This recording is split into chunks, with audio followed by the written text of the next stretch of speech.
Good day everyone, and we are Group 4. Today, our topic is about overpopulation. Ating pag-usapan, ating himay-himayin ang mga factors na kaakibat sa overpopulation. Tutulungan tayo ng mga sumusunod na katanungan. Number 1, what is the cause of overpopulation? Number 2, how does it affect the world? Number 3, how overpopulation affects the Philippines, our families, and society in general. Number 4, what are the things that we can do to prevent overpopulation? And number 5, what will happen if we can put a stop to overpopulation? At bago natin isa-isahin ang mga kasagutan sa bawat katanungan na ito na ibibigay sa atin ng mga reporters natin, ay let us first define what is overpopulation. Overpopulation is the condition of having a population so dense as to cause environmental deterioration, an impaired quality of life, or a population crash. It is also defined as the exceeding of certain population density thresholds when environmental resources fail to meet the needs of individual organisms in terms of shelter, nutrition, and so on. It causes high rates of mortality and morbidity.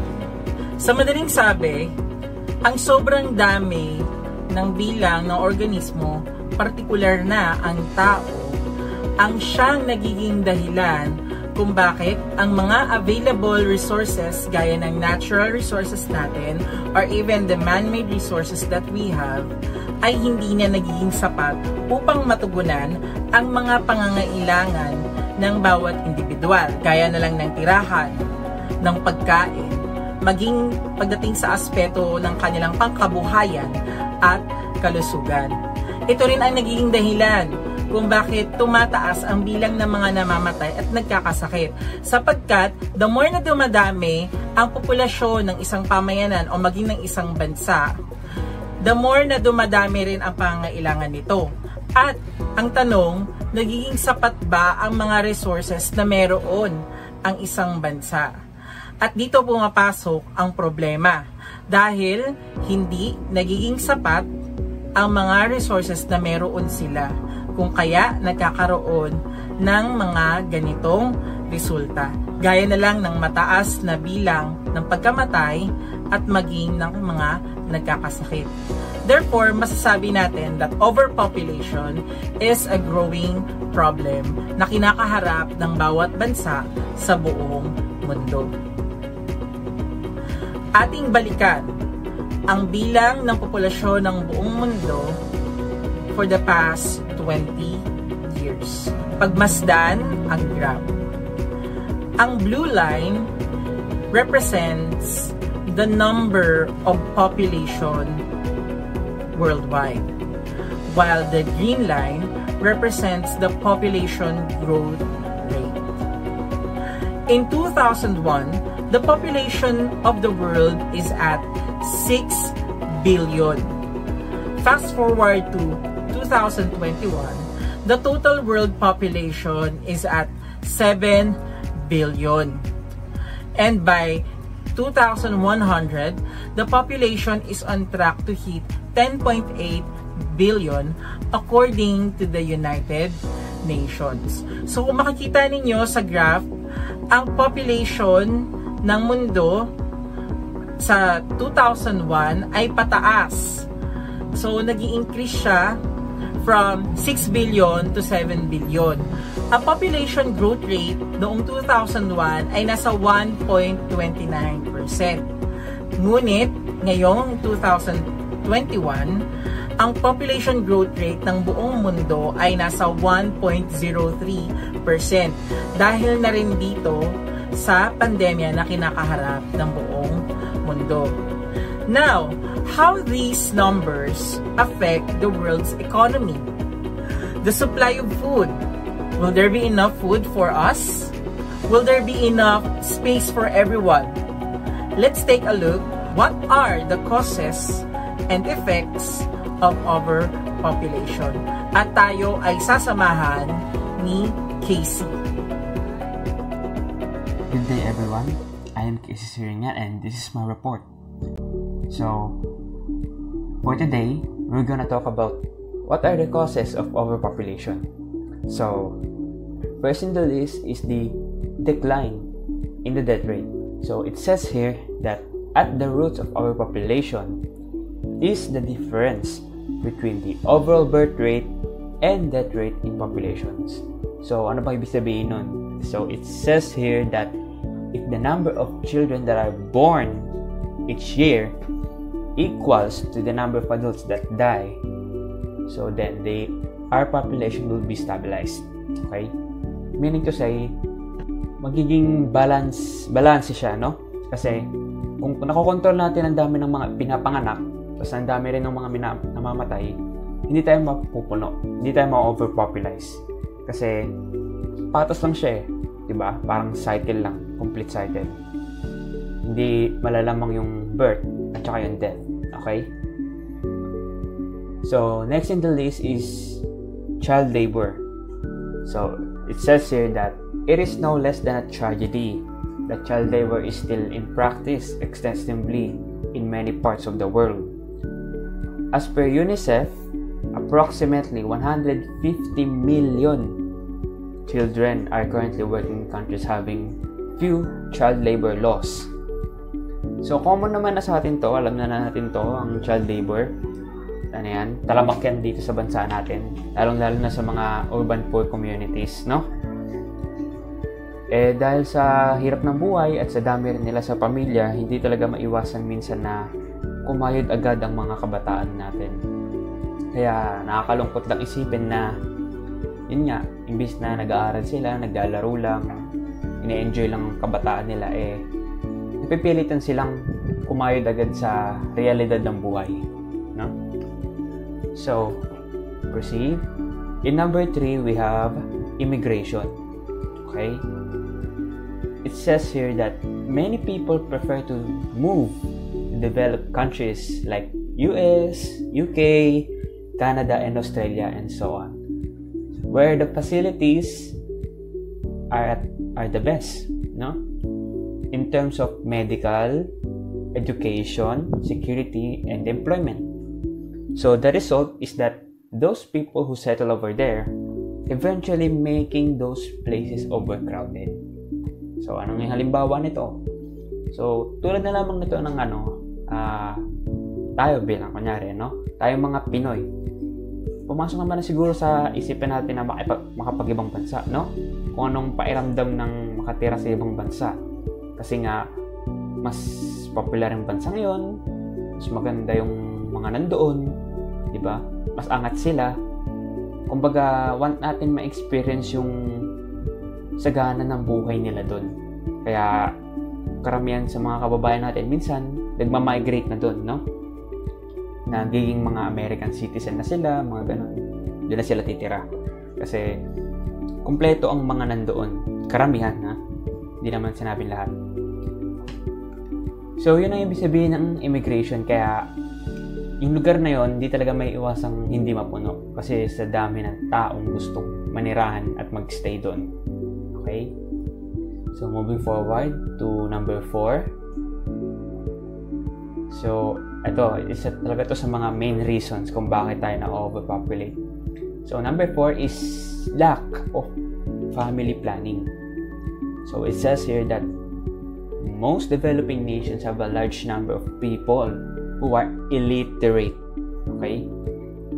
Live below the poverty line and have little or no knowledge about family planning. Besides, getting their children married at an early age increases the chance of producing more kids. So, totoong-totoo to, no? Nakita naman natin to dito sa bansa natin. Huwag na tayong lalayo. Yung tipong sila na nga tong hirap sa buhay, sila pa tong maraming anak. Diba? So, di naman natin sila masisisi kasi nga kulang sila sa karunungan, no? Dahil nga hirap sila sa buhay. Kaya best dito is dapat maturuan sila kahit ng mga basic knowledge lang ng family planning. Dahil at the end, ang magsasuffer lang kasi dito yung mga anak nila. Okay? Tulad yan sa commercial, di ba, yung 1 taon pa lang ako, di ba? Nasundan na ni Toto. Kaya, hindi ang mga magulang na naghihirap dito, ang mga bata. Kaya hanggat maaari, at bigyan natin sila ng tamang advices for family planning. So, that's my part for this report, and I will pass it on to Michelle. Other causes of overpopulation is poor contraceptives use. So, poor family planning on the part of partners can lead to unexpected pregnancies, though contraceptives are easily available in developed countries. Meaning po, maraming tao pa rin yung di sapat yung knowledge nila regarding sa contraceptives, benefits, and uses ng bagay na yun. And marami pa rin tao ang nakakaranas ng unexpected pregnancies na nakakaapekto sa populasyon ng isang bansa dahil sa kakulangan nila ng kaalaman or kakayanan na gumamit ng birth controls, pills, or other contraceptives. Isa sa mga advice ng mga government officials sa iba't ibang bansa para ma-reduce yung unplanned pregnancies is i-educate and i-empower yung mga young women and also i-provide sa kanila yung contraception choices. Yung magiging effect naman ng contraception choices is may help na ma-reduce yung mga healthcare cost, save human lives, and ma-preserve yung Earth's natural resources for future generation. Next causes is yung religious concern. Another reason for overpopulation is that many people believe it is a sin to abort or even to use contraceptives. Thus, without the use of contraceptives, population growth is a natural result. So, para naman po dito, depende to sa pananaw ng tao. Hindi naman natin pwede sisihin yung religion or Bible regarding sa overpopulation kasi at first, kahit kakaunti pa lang naman yung tao sa mundo, abortion is a sin na talaga kasi buhay yun.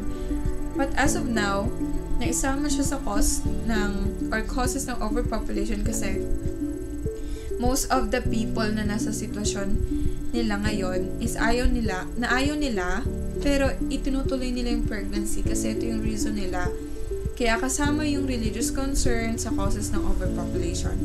And totoo namang every birth at saka every decision nila na nakabase sa religion nila is lumalaki yung populasyon na isang bansa. And last causes na maproprovide namin ng overpopulation is poverty. In developing countries, the number of children is often much higher than in developed countries. The reason is that poor people often do not have governmental pension schemes. So, dahil sa kahirapan po, nalalak yung access ng isang tao sa edukasyon. Wala silang sapat na knowledge, kaya madalas naglilid yun to higher birth rates and overpopulation. And sa panahon natin ngayon, madami ng parents at the age of 15 and 19. And most of the time, pero hindi lahat, most of the time lang, yung mga teens na yun walang gaanong access sa edukasyon or hindi sapat yung nalalaman nila about human lives, pregnancy, population, and so on. So, ayun po yung mga causes ng overpopulation na mapoprovide namin. For the next slide po, may explain naman po ng next reporter yung how overpopulation affects the world. How overpopulation affect the world. Overpopulation is a major cause of most of the world problem. Whether it is a question of food shortage, lack of drinking water, or energy shortage, every country in the world is affected by it or will be. Kung nagkaroon po ng overpopulation sa isang bansa is unang-una pong mangyayari is magkakaroon po ng pagkukulang sa pagkain at tubig at pati na rin po sa kuryente dahil po yun po yung mga kailangan natin sa araw-araw. So bali yun yung unang-una magiging epekto po sa atin ng overpopulation. Partly thanks to the import of goods from abroad, any particular country is able to maintain its own welfare. But this cannot go in unlimited way. In fact, the number of inhabitants is rising in every country. The world population is threatening to rise in the next few decades to 8 or 10 billion. There is a good chance that more and more countries will need their own products themselves.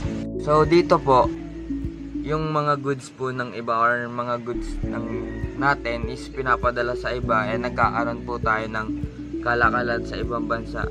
Well, okay naman po yun na kahit papaano po is na nakakasuporta po tayo sa kanila at nasusuportahan din po nila tayo.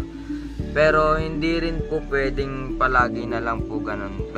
Kasi po, hindi po tayo pwede laging magbigay ng mga goods natin, lalo na po, yung goods na po yun is kailangan din po ng bansa natin.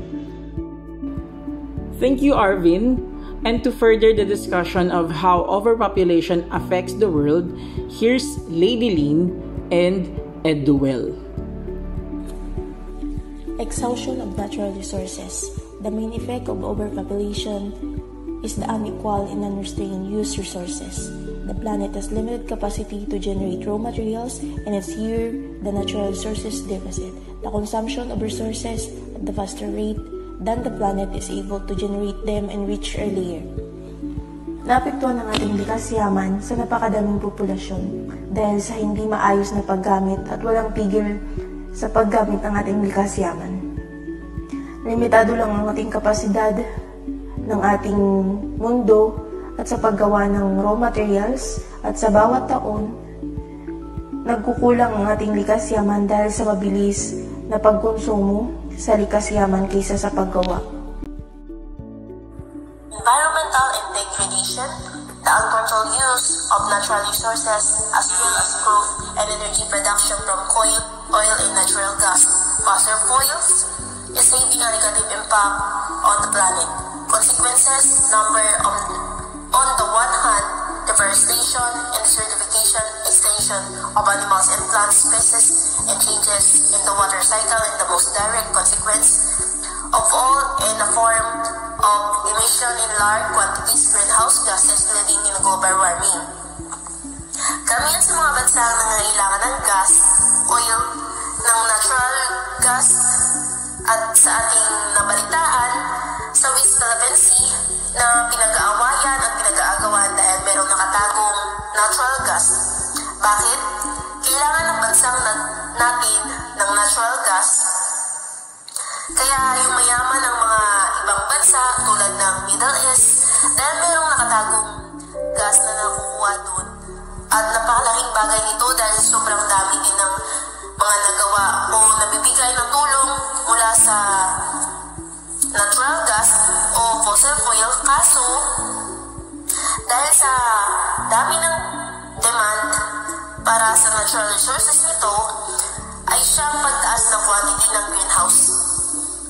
Sa bawat factories, mga bawat sasakyan, yung usok ng sasakyan, yun ang nakakadagdag sa global warming.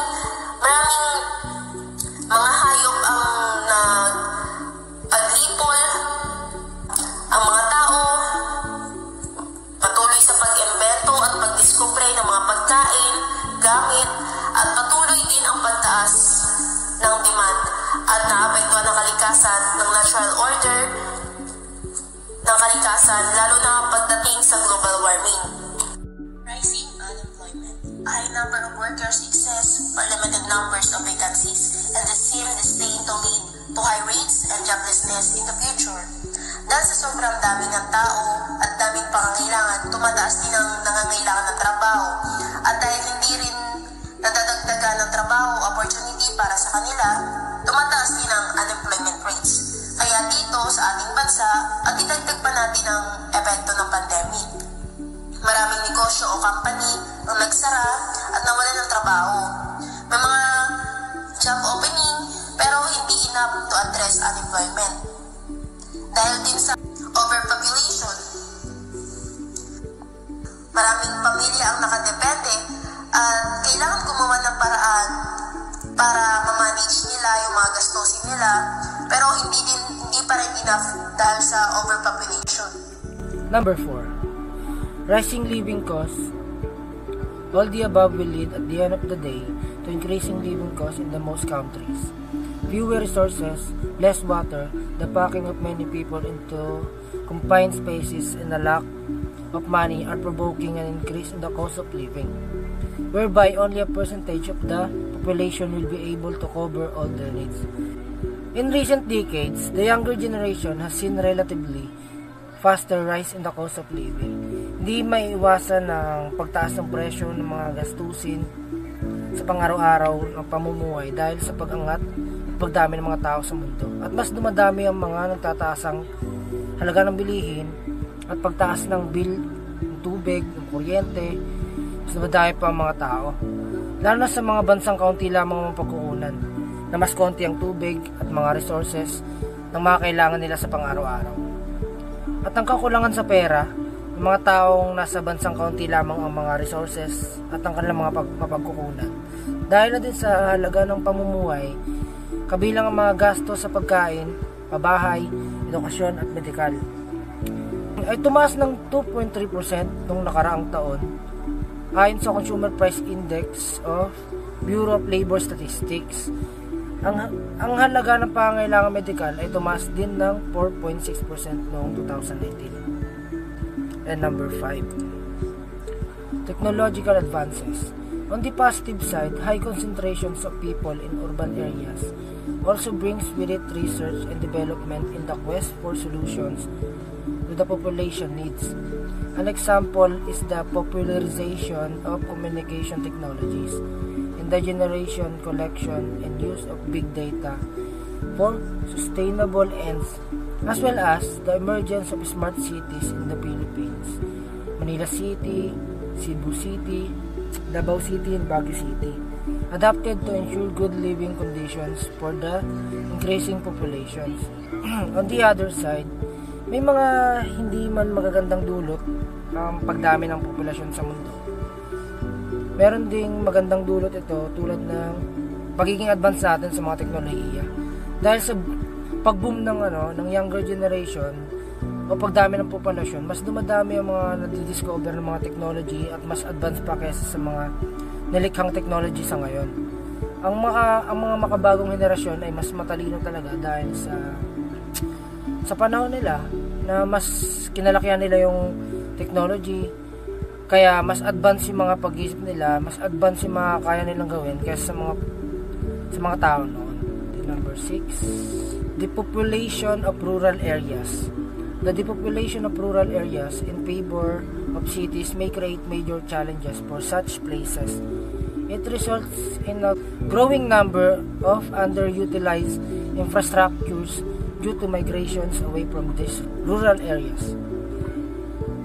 Ang rural depopulation o ang talamak na pagkawala ng mga populasyon ay isang pinagsama-samang proseso ng mga demograpiko na maaaring masubaybayan sa kasaysayan sa mga partikular na bahagi ng mga demograpikong pagbabago. Migration, fertility at mortality. Ang konsepto ng depopulation ay nagmumungkahi ng pagkalanta o maliit na bayan at kanayunan. Ang mga proseso ng depopulasyon sa mga region ay nakakaapekto sa mga region kung saan ang paglabas ng regions ay higit pa sa natural na paglaki na binabawasan ang kabuuang bilang ng mga naninirahan sa isang kritikal na antas at pagiging sanhi ng pagtanda ng mga strukturang demograpiko. Pero ang depopulation ay maaari ding sanhi ng paglipat dahil sa malalaking pamumuhunan sa infrastruktura. How does it affect the Philippines, our families, and society in general? It is only logical that an increase in the Philippines population will cause additional strains on resources. More people means an increased demand for food, water, housing, energy, healthcare, transportation, and more. And all that consumption contributes to ecological degradation, increased conflicts, and higher risk of large-scale disasters like pandemic. Bakit nga ba napakahalagang pagtuunan ng pansin ang patuloy na paglaki ng populasyon? Ang Pilipinas ay nananatiling nasa panglagutan bansang overpopulated base sa isang statistics. Nakakabahala dahil wala tayong direktang solusyon para dito. Isa na nga maaari nitong maging sanhi ay kahirapan. Maraming Pilipino ang walang pa rin sariling tirahan at nagbabayad ng buwan ng renta, pati ang mga gastusin katulad ng tubig, kuryente at pagkain. Sa patuloy na paglobo ng populasyon, ipagtaas naman ang demand. Dahil dito, napipili lang tayo mag-import para mapunan ang kakulangan sa bansa. Sa kabilang banda, kababayan natin ang naapektuhan dahil sa laganap ng mga smuggled goods na kung minsan ay nauwi sa kanilang pagkalugi. Pagkasira naman ng kalikasan sa ibang lugar, katulad ng mga reklamasyon sa ating karagatan at pag-convert ng mga agricultural land para sa mga pabahay. Overpopulation also hampers the nation's ability to develop and tackle current and future challenges, especially during this time of pandemic. President Duterte said, overcrowding in the country's urban areas makes it difficult for the government to fight the COVID-19 pandemic. Itinuturing pa rin tayong mahirap na bansa dahil na rin sa pag-response natin sa pangkalahatang challenges. Dahil dito nakikita ng ibang investor kung sila ba ay dapat mamuhunan at magtayo ng mga infrastructure na sana ay makapagbibigay ng trabaho para sa atin. Pati na rin ang mabagal na pagresolba natin sa usaping pang-medikal. Isa rin ito sa mahalagang aspeto para sa pag-unlad ng ating bansa. Ang Pilipinas ay kasalukuyang nilalabanan ng pandemya ng COVID-19, kung saan ang mga ospital ay umabot na sa critical nitong antas. Patuloy ang pagdami ng mga kaso sa Kamaynilaan at karating lugar. At hindi lamang sa Pilipinas ang nakakaranas ng kakulangan ng gamit pang medikal. Pati na rin ang mga bansang may mas malaki ang populasyon katulad ng India. Sa pagsusuri ng presidente kasama ang mga eksperto, bukod sa supply ng bakuna ay sanhi din ng kaya mabilis makahawa ng sakit ay ang pagdami ng tao sa lansangan, dahilan para magpatupad ng lockdown sa unang taon ng pandemya. As of fourth quarter this year, the minimum wage is 512 pesos per day based on from the Department of Labor and Employment, a sector of government who regulates labor and wages. Each person has spent 90 pesos per day estimation cost. A family with 4 members in earning minimum wage will be enough. It depends on their expenses. I see different story for a family who have more than 4 members plus earning below minimum. And here is the problem comes in. Inflation. Marahil ang dahilan kaya tumataas ang presyo ng mga bilihin. Ang minimum wage ay nasa 512 buwan ng sahod ng ordinaryong manggagawa. Dito nila kinukuha ang kanilang budget sa araw-araw. Kung tutusin ay talagang kulang para maibigay ang kanilang pangailangan. Pag-usapan natin, ano nga ba ang posibleng dulot ng pagtaas ng presyo at ang buwan ng sahod sa iyong pamilya? Education. A household with the big members most of the time can send student to college because we prioritize only for food or probably giving way to other members. This limiting us to provide education. Kung minsan sinasabi natin na ang edukasyon ay ang tanging bagay na maibibigay natin sa ating mga anak. Paano kung ipati ito ay mahirap maabot sa kadahilan ng hindi natin matugunan ang kanilang pangailangan dahil sa dami nila at posibleng ikaw ay walang maayos na trabaho. Hindi na natin namamalayan na sila man ay direktang apektado ng paglaki ng pamilya na kahit gustuhin mo man na sila ay makapag-aral, ngunit sa isang tulad mong ordinaryo mong nagawa ay sapat lamang na iyong kinikita para sa pagkain. Ipinapakita dito na sa paglaki ng miyembro ay hindi na natututukan ang edukasyon. Sa halip ay napupunta sa personal na pangailangan na lang. Hunger. 1 kilogram of rice costs 45 pesos.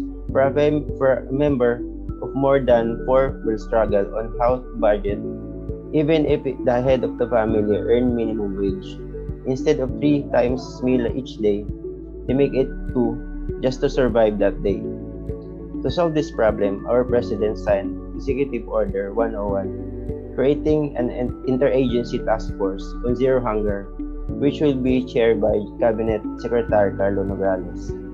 Paglipas ng panahon, kasabay din itong nagmahal ang mga bilihin. Kasama na nga dito ang pangunahing pagkain tulad ng bigas. Sa isang pamilyang salat sa buhay ay madalas nilang naranasan ang kagutuman. Ayon sa pag-aaral ng FNRI, 1/4 ng mga babaeng buntis na may anak 5 years old pababa ay under nutritional risk, habang ilan naman sa kanila ay underweight. Ang isang dahilan ng paglaki ng pamilya kung saan hindi sumasapat sa pang-araw-araw ang kanilang pagkain.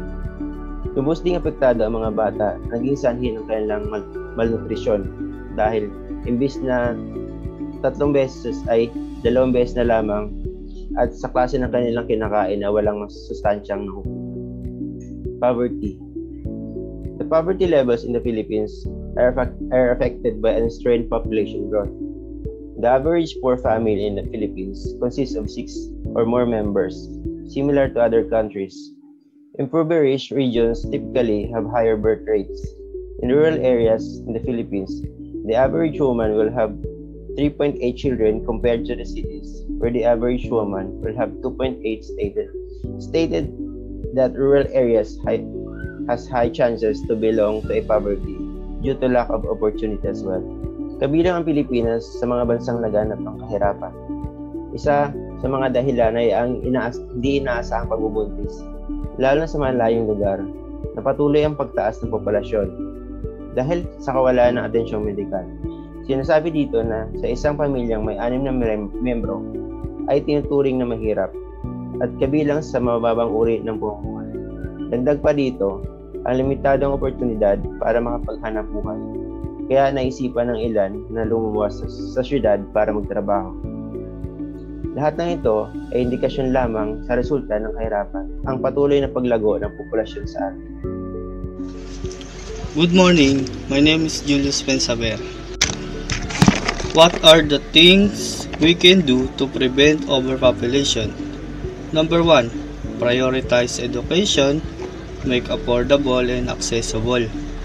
In the Philippines, universal access to quality tertiary education Act was signed into law in August 2017 by President Rodrigo Duterte, providing underprivileged Filipino students the opportunity to pursue college degrees through free tuition and exception of other fees in SUC. Number 2, promotion of family planning programs, good sex education programs, and implementation of family planning programs that enable access to contraception, reduce the number of unwanted children, and therefore improves the lives of members of the family unit, allowing them to optimize their resources and avoid situation of poverty, hunger, and disease. Number 1 po, gawin mo yung priority mo sa pag-aaral. Focus ko lang upang maabot mo yung mga pinapangarap. Magagamit mo rin yan pagdating ng panahon. So number 2 po, ito ay ang paggamit ng mga moderno, mabisa at epektibong mga pamaraan upang maistokparan ng mga mag-asawa na magkaroon ng minimiting dami ng mga anak at ang wastong pag-aagwat sa mga ito. Ang wastong pag-aagwat ay ang pagbubuntis na may pagitan ng 3 hanggang 5. Yun lamang po. What are the things we can do to prevent overpopulation? Number 3. Implementing more efficient production method. Investing in research, development, and innovation to develop production method that improve the efficiency of human activity. It will enable the number of natural resources required to meet the needs of the population to be reduced. Example, business. First, we need to improve business process. Kailangan tignan kung ano yung pwedeng natin baguhin, lugar, bagay, para lalo mapaganda ang isang takbo sa business. So, ito yung ma-improve o lalong ma-develop.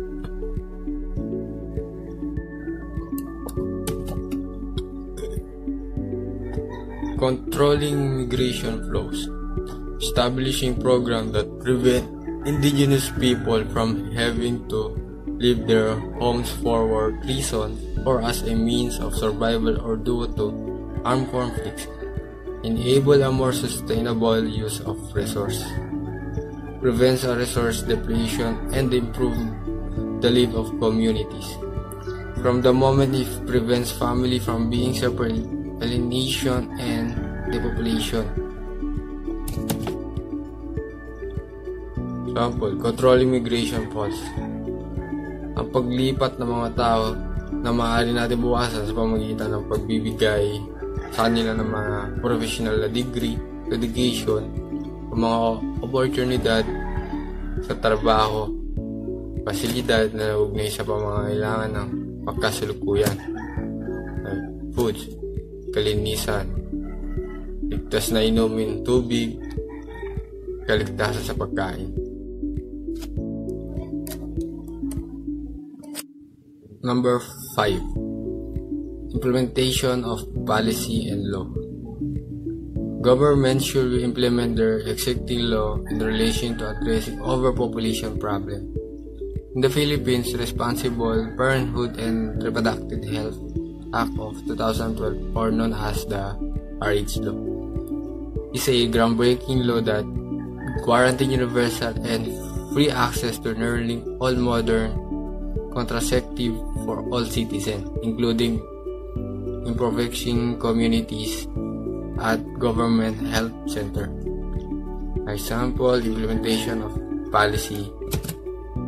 Ginawa rin ito upang magbigay ng wastong patnubay at kaayusan sa pag-ugali ng lahat ng mamayan upang manatili ang pantay-pantay sa tatlong sangay ng pamahalaan. What will happen if we can put a stop to overpopulation? If we can control or stop overpopulation, there will be no depletion of resources. Dahil sa pag-solve o pag-control ng overpopulation ay mawawala ng problema ng pagkaubos ng ating mga resources tulad lamang ng ating tubig, pagkain at langis. There will be enough food supply or shortage. Magkakaroon na tayo ng walang pagkukulang at sapat na supply ng pagkain para sa bawat isa. Pollution and greenhouse emission are lessened. Mababawasan na ang pollution sa ating kapaligiran, tulad lamang ng carbon dioxide ng sanhi sa sobrang daming tao na naglalabas dito. Enough space and shelter to every family. Meron na tayong sapat na space o lupa na pwedeng mapagtayuan ng ating mga kabahayan para sa bawat isang pamilya. People can have their education. Mas mapapadali na sa mga tao na makapasok sa paaralan upang makapag-aral para sa mas ikauunlad ng kanilang buhay. Poverty is reduced. Pinakamagandang epekto ng pagkontrol sa overpopulation ay mababawasan na ang kahirapan dahil sa mas madami ng oportunidad para sa mga mamamayan. Government can focus its programs in addressing other issues aside overpopulation. At dahil sa pagkontrol o pagsugpo sa overpopulation ay pwede na makapag-focus ang government sa iba't ibang aspeto para talakayin ang iba't ibang kinakaharap na problema. If we can put a stop to overpopulation, our life will become more comfortable because we don't need to worry much about our needs such as food, water, shelter, and even our space. We can also improve our waste management. Problem about pollution will also be diminished, and a lot of people can even have their job or more sustainable livelihood. Transportation problem will also be solved about traffic and improve nature and animal preservation. And there you have it, friends. Maraming salamat. And to summarize everything, we've learned what causes overpopulation, from the decline of death rate, child labor, immigration o pandarayuhan. Also, the lack of family planning and poor contraceptive use, religious beliefs, and poverty. Naunawaan din natin kung paano nakakaapekto ang overpopulation sa buong mundo, tulad ng pag-abuso at pagkaubos ng likas yaman upang matugunan ang lumalaking pangangailangan ng bawat populasyon sa mundo. Kasama rin dito ang pagtaas ng rate of unemployment, pagtaas ng halaga ng pamumuhay ng bawat tao sa isang bansa, at ang pagkasayang ng mga equipment ng ibang rural areas dahil na rin sa paglipat ng mga tao patungo sa mga highly urbanized areas. Sa kabila naman ng mga negatibong epekto ng overpopulation ay may nakita pa rin tayong magandang naidulot nito pagdating sa aspeto ng modernisasyon at teknolohiya. Isang halimbawa ay ang pagpapasikat ng mga teknolohiya ng komunikasyon at ang pagbuo, pagkolekta at paggamit ng big data at pag-usbong ng mga smart city upang mapaganda pa rin ang kondisyon ng pamumuhay ng bawat tao. Nakita rin natin kung paano nakaapekto ang overpopulation sa ating bansa, kung saan ay napataas pa rin nito ang kahirapan at ang pagkagutom ng bawat pamilya at maging ng pangangailangan sa edukasyon. Nalaman din natin na may magagawa tayo to prevent overpopulation. Mula sa pag-prioritize ng pamahalaan sa edukasyon, gawin itong accessible para sa lahat. Pag-promote ng mga programa na may kinalaman sa family planning. Pag-invest sa research, development, and innovation upang tumaas ang produksyon ng mga pangunahing pangailangan ng tao na nagmumula sa ating natural resources. Ang pagkontrol sa paglipat ng mga tao sa iba't ibang bansa sa pamamagitan ng pagpapatupad ng mga pulisiya at batas na magbibigay sa kanila ng maraming oportunidad. At nakita rin natin ano ang mangyayari kung mapipigilan natin ang overpopulation. Magiging sapat ang food supply ng bawat bansa. Maiiwasan ang pagkaubos ng ating natural resources. Bababa ang pollution. May sapat na lugar o espasyo sa bawat pamilya. Mas mabibigyang pansin na rin ng bawat pamahalaan ang iba pang mga isyu at problema ng kani-kanilang bansa. Habang patuloy na lumalaki ang bilang ng populasyon ng tao sa mundo, let's do our part in educating and empowering our people so that we could be able to control the population growth and to adapt to the fast-changing world na hindi kinakailangan na abusuhin o ubusin ang yaman ng mundong ito. Maraming salamat sa ating mga reporters na nagbahagi ng kanilang explanation about overpopulation. At maraming salamat sa pakikinig ninyo sa amin. Have a great day, everyone.